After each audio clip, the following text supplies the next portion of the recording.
All right, welcome everyone.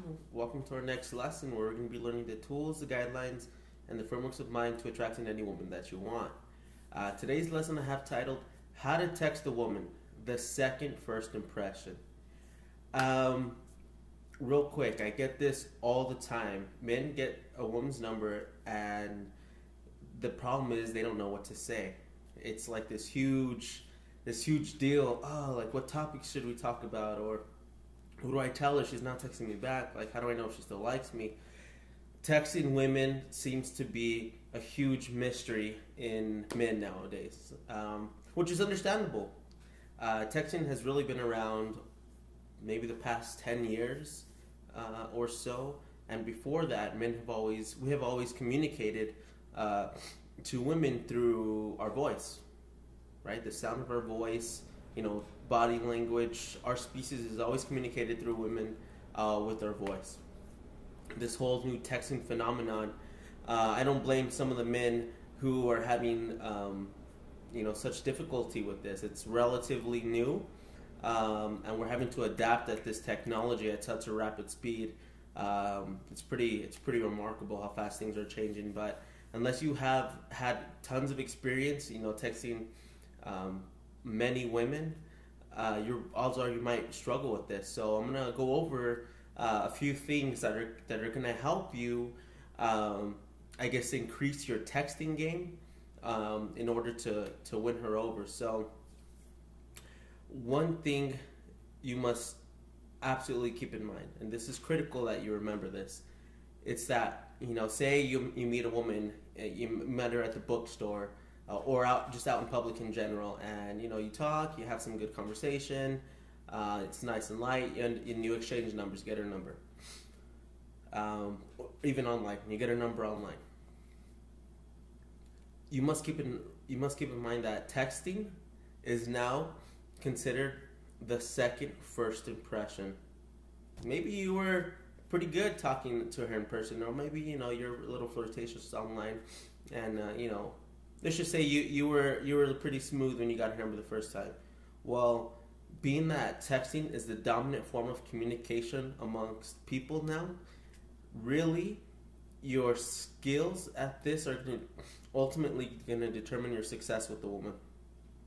So, I've seen plenty of men mess this up where they get her number and they might have been smooth online, but they're not smooth in the text. Who says this? I believe it was Aziz Ansari, the comedian who wrote the book, The Modern Romance. He's I don't remember exactly the words verbatim, but I know he says that that we are so dramatically involved in text messages now. Like our communication skills are so delicate through a text that the one wrong text. It doesn't matter how well you talk to her in person. Just you can send her the one wrong text that could be read wrong.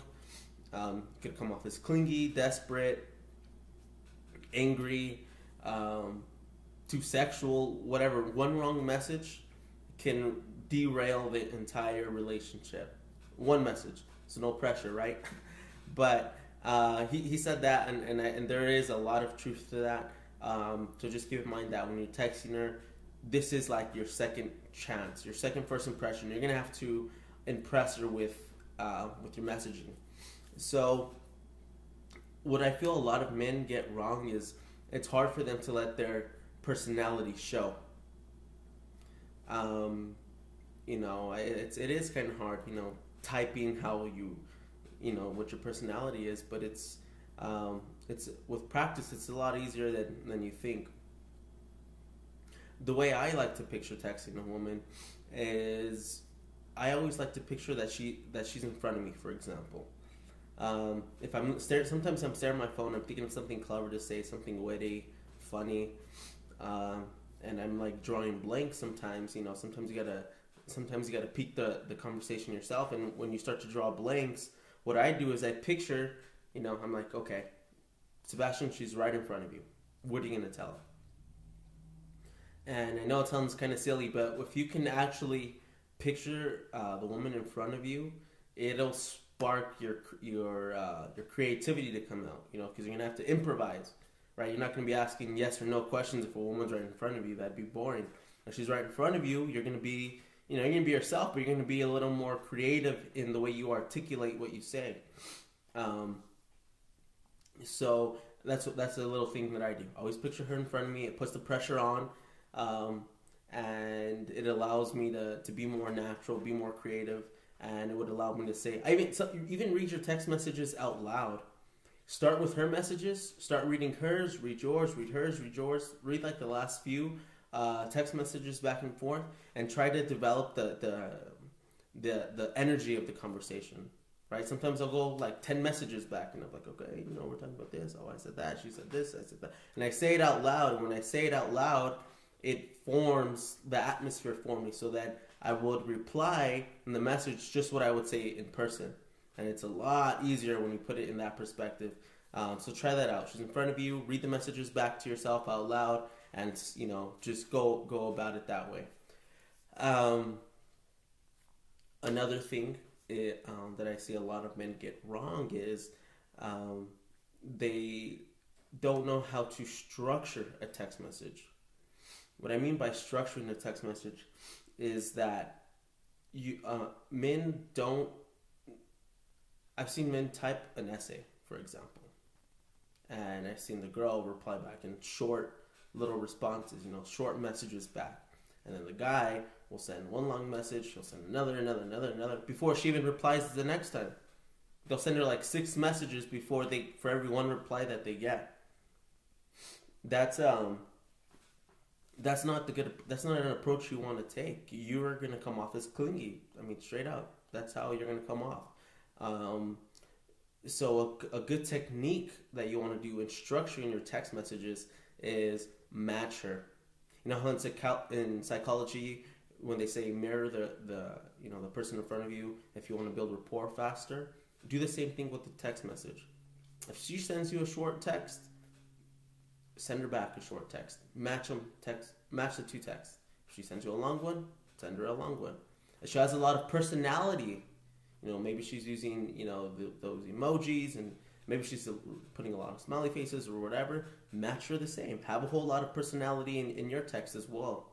If she's just really short and kind of to the point, be short and to the point, but at the same time, you got to be a little interesting still. You can still be interesting and short, because if you're, you know, I've texted women that are just kind of like short, don't really show a whole lot of personality, straight to the point, kind of bland. And those are the women that you generally want to text less, but you want to get straight to the point with those types, you know, as far as, you know, how's your day? Good. Glad you had a good day. Hey, what are your plans for this weekend? Just get straight to it.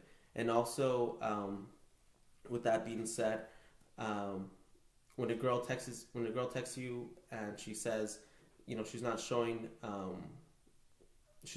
whole lot of conversation skills, then you might want to give her a call instead, right? It's happened to me to the point where sometimes I text a girl and she was just so boring. Like, I'm like, oh my god! Like in person, you're a chatterbox, but through a text message, it's like pulling teeth. I would just recommend a spontaneous call every now and then. Just give her a call, let her hear your voice, and she should start.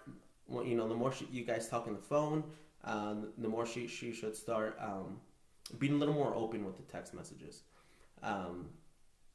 If not, then just get straight to the point. Those women, you just get straight to the point, set the date, set it and forget it, kind of, and just text her. You know, hope you have a great day, or enjoy. Hope you have a good night, and so on. Those real short messages. If she takes a while to text you back, you must also take a while to text her back. I see, you know, a big problem is guys tell me, hey, you know what, Sebastian, I'm texting this girl, she takes so long to text back. What do I do? And I'm like, well, how long does it take you to text her back? It was like, well, you know, I text her back when I get the message. And I'm like, well, that's the wrong approach, man. Like, if she's taking long, she's basically saying, you know, I have a busy day. You know, I got things I got to do. I'll text you when I have time. Okay, well, guess what? You're a busy guy yourself. Even if you're not busy, text like you're busy.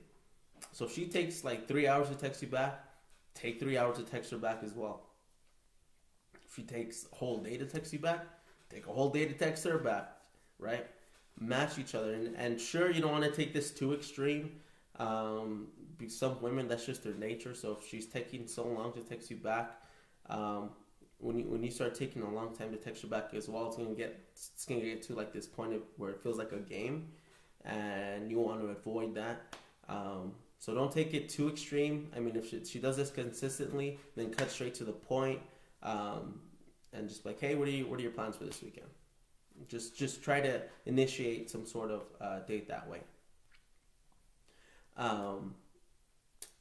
That actually brings me to another big point. When you first get a girl's number,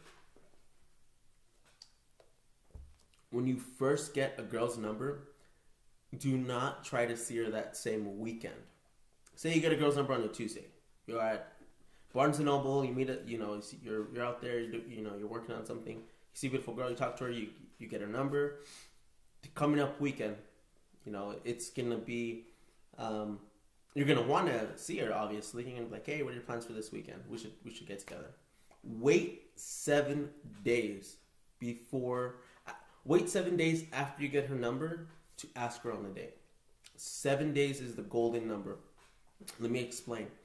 Whenever I got a girl's number, and I would try to see him that same weekend, I would notice that it was like a 50% chance that they're like, oh, you know what, I already have plans, or this or that, an excuse. However, when I tried this little experiment, I was like, okay, you know what, I'm gonna show her that I was obviously interested in her when I got her number, but I'm gonna show her that I have a life that I'm living on my own, which I do, and I'm not gonna try to see her immediately. I found her attractive, cool, we'll text a little bit, but I'm not gonna try to see her immediately, right? So when I get a girl's number, I was like, I'll wait a week instead. So say I got her number on a Tuesday, we'd be texting Wednesday, Thursday, Friday, we'd be texting Saturday, Sunday, and the whole time I'm not, and when the weekend comes around, I'm not asking, so what are you doing tonight? I completely avoid it. Do not ask what she's doing over the weekend. Do not ask what her plans are. Just keep the conversation casual. Say it's a Friday night, and you're still talking about, how crazy her work day was. Maybe something crazy happened at work. Maybe you might be talking about that. Do not talk about what she's doing over the weekend. Be completely oblivious to the weekend. Pretend it's Monday. You're not going to ask what she's doing on the weekend on Monday. Do not ask what her plans are. Instead, when the next week rolls around, right, text her in the middle of the week and be like, hey, you know what? Let's go for some coffee on Friday, or let's go watch a movie, or let's go eat. What does your schedule look like? Oh, well, I'm busy these days, but I'm free Friday. Oh, great. What do you say we go watch a movie, blah, blah, blah, on Friday, 7 o'clock? If she can, she'll be like, oh, yeah, sounds good. If not, she'll try and reschedule. But I'll tell you what. When I waited those 7 days, especially when I got her number early in the week, I guarantee you 99% of the guys are going to try to see her that weekend. Right? No guy knows about the 7-day rule, right? Because we're impulsive. We got her number. We want to see her, and that's that. If you wait these 7 days, you're gonna set yourself apart. The whole purpose of this new frontier of dating, online, approaching women online, texting them. It's all electronic. It's all through technology. The whole point of this is you want to isolate yourself from the pack. By waiting the 7 days, it's like the 7 golden days, the golden rule, I guess you could say.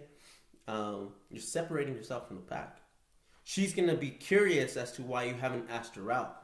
She's going to be even more curious as to why, you're not asking her, what's her day, what are you doing tonight?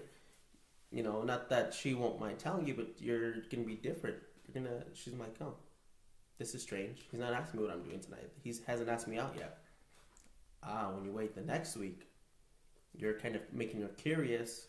You're leveraging your attention, right? You're not giving it to her right away. She's going to want the attention a little bit more.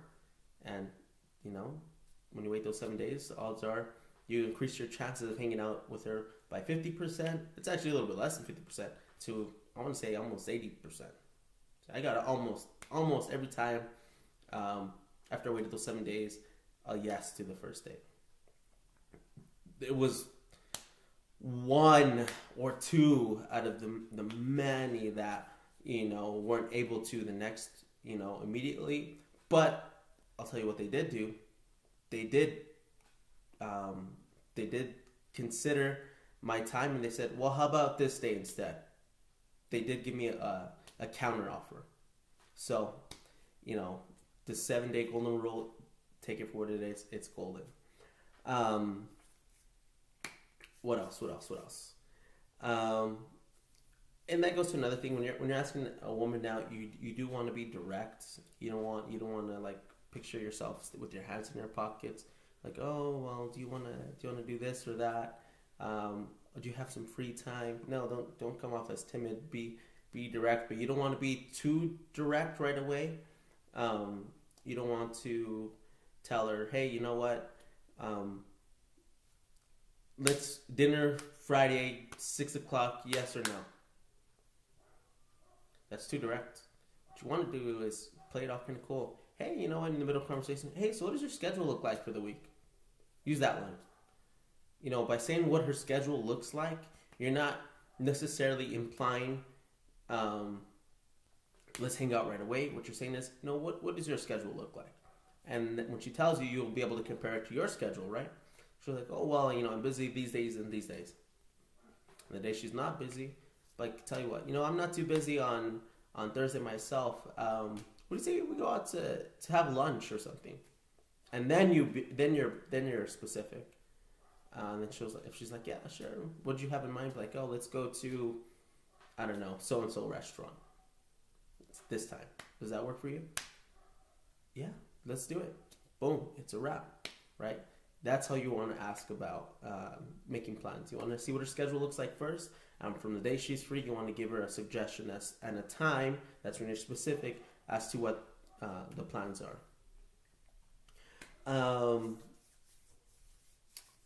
Another thing, I was helping one of my good friends, and he was telling me, he's like, things are great.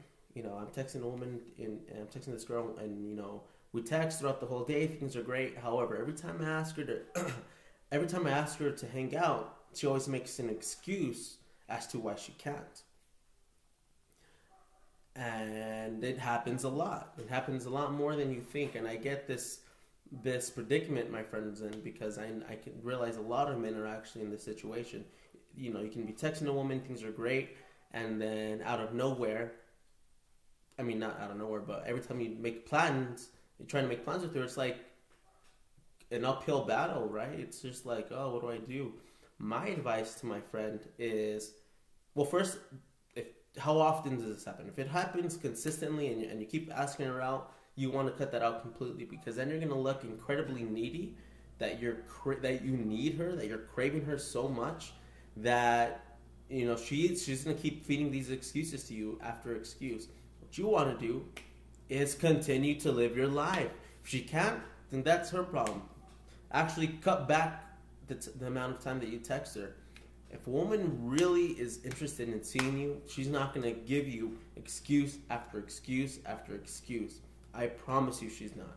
And I know where guys are like, well, I just got to convince her. I got to be more persuasive. No. Do not do that.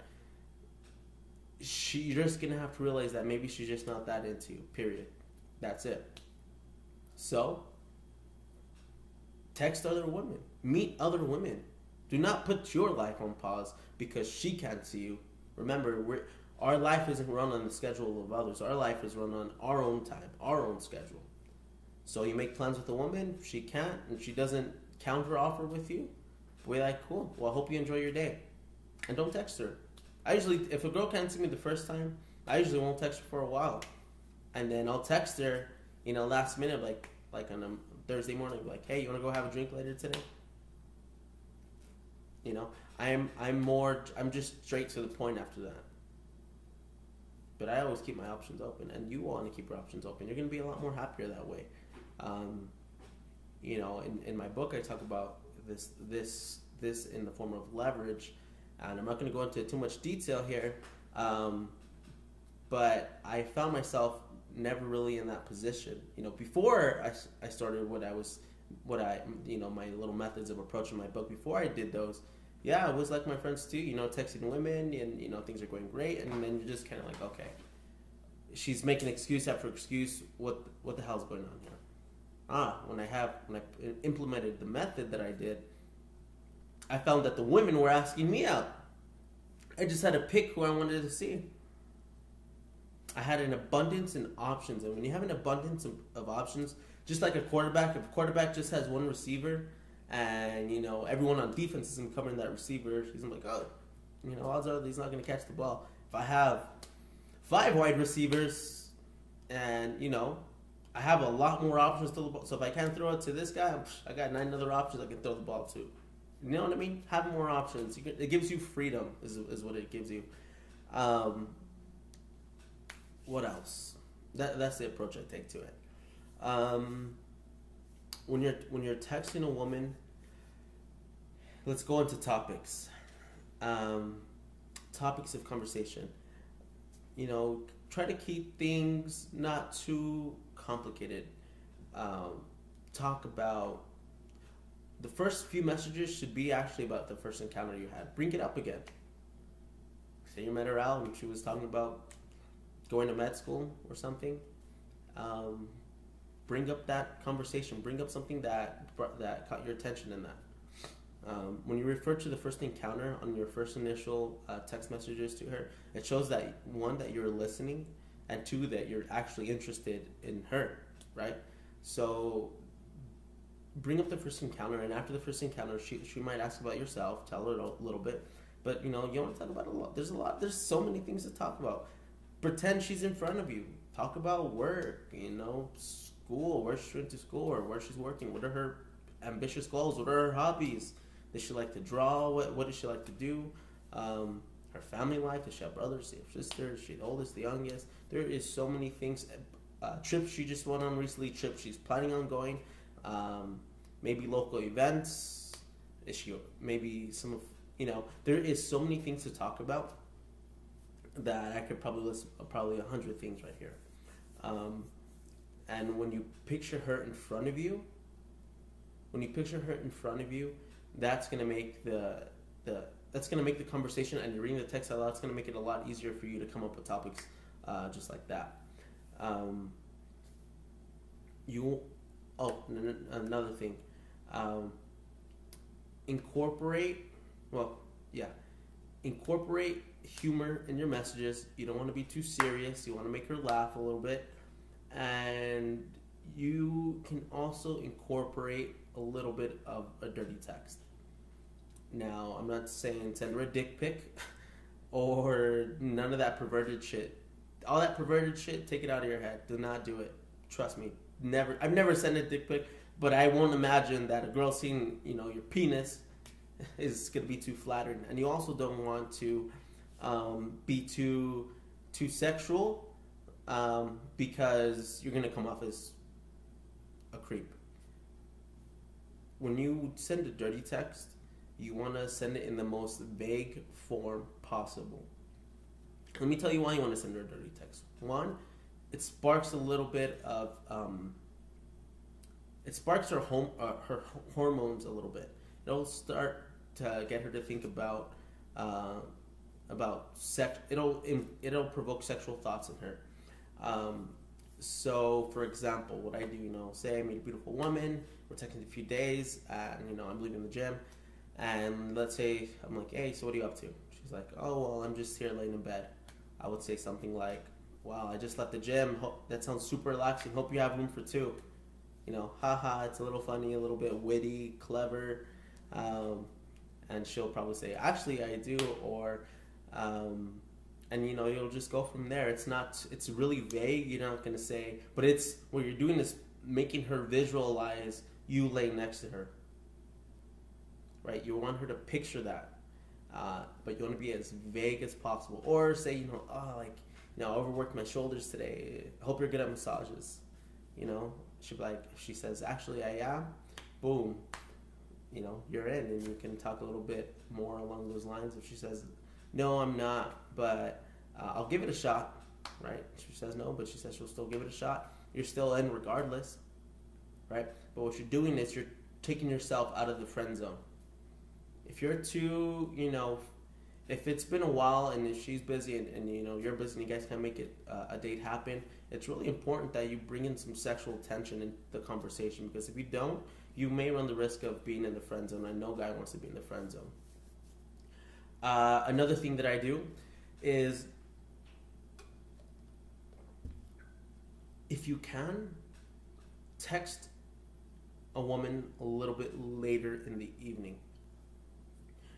I don't know what it is, but if you're texting her throughout the day, conversations can generally run out of things. You can run out of things to talk about, first of all, and second of all, there's no sexual tension there. The beautiful thing about texting is you can do you can create sexual tension without actually having to be in front of her. From the convenience of your couch, you can create sexual tension. And the way you're going to do that is you're going to text her later on in the day.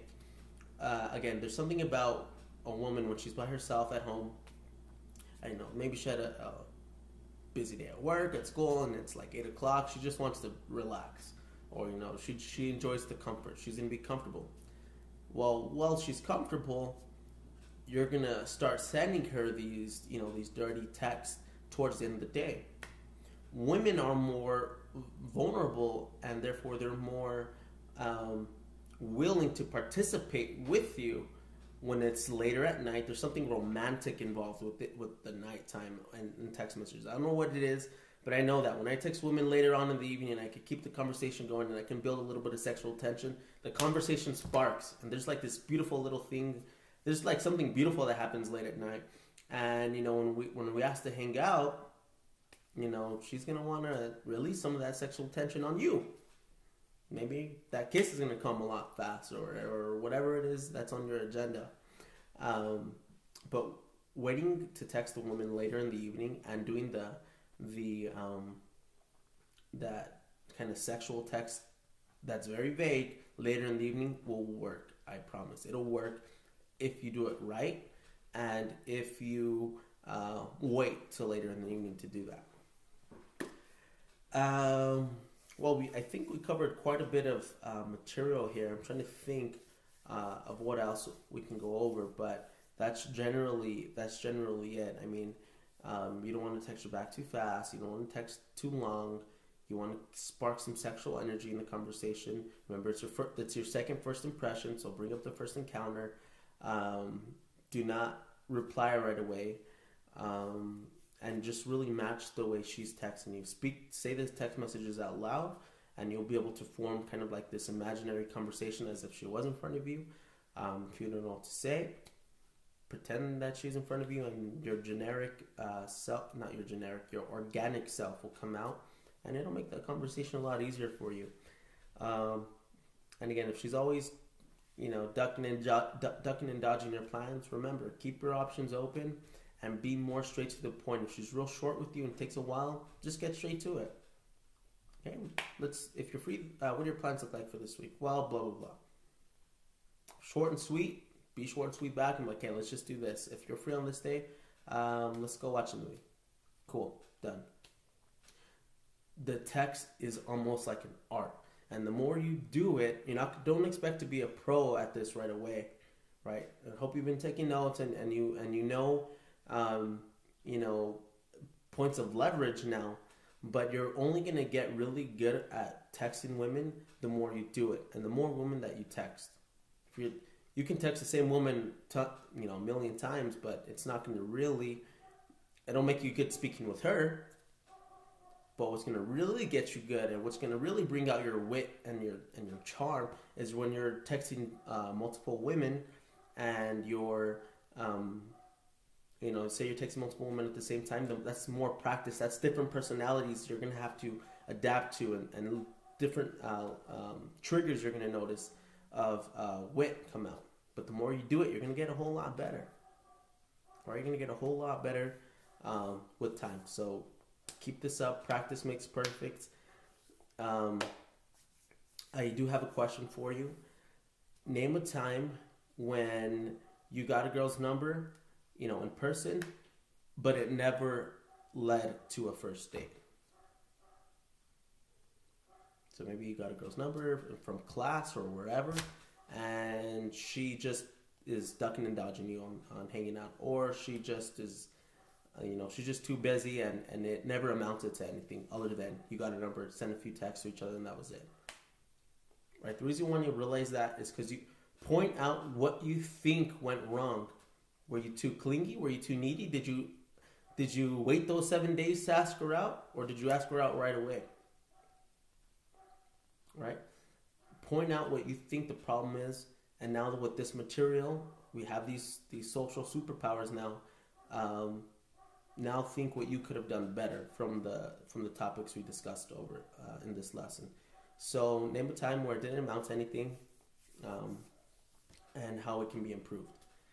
Well, that does conclude this lesson for the day, guys. Remember, we're staying positive. We're growing.